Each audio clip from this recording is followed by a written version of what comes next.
Hi, I'm Bart Thielbar. I'm here with Tony Earley, Chairman and CEO of DTE Energy. Thank you for joining me today, Mr. Earley. Certainly, Bart. Pleasure to be here. As we've discussed throughout the EnergyBiz Leadership Forum, there's a number of challenges facing the industry today, issues related to cap and trade, infrastructure build-out, development of the smart grid and new technologies.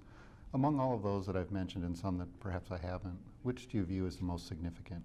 Well, it's hard to separate them because they're all interrelated. And if you look at it, here we are at a time when we continue to see energy usage go up. Now, we've gotten a small reprieve here with the recession, but think about all the things that we plug in every day. So our iPhones, our iPods, everything that we didn't even exist 10 years ago.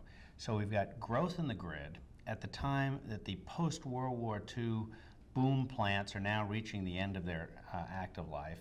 And at the same time, we're trying to deal with climate change. And when you put all of them together, that's kind of a train wreck scenario for the industry. And we've got to try and deal with all of those things successfully and come out the other end with an affordable and reliable electric system. So we've got a lot of challenges. Yes, we certainly do.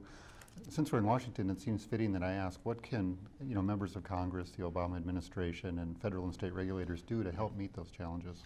Well, I think we have to have reasonable and understandable legislation, and particularly on the climate change front. And the utility industry was the first industry sector to come out to support mandatory controls of carbon. But it has to be achievable and it has to be affordable to the American consumer in order to be successful. But we need some of that certainty so that we can decide what investments we're going to make. Our investments are not 5-year investments, they're not 10-year investments, they're 50 or 60-year investments. So we need some certainty in order to make those decisions. Right. Are you receiving much interaction from regulators on those issues? Well, we receive lots of interaction.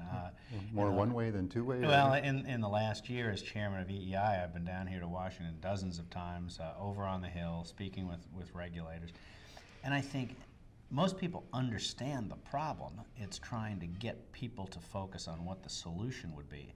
And too many times we're trying to solve other problems. So some of the climate change bills that we've seen have all kinds of ancillary provisions, and we're arguing you need to simplify and get down to the basics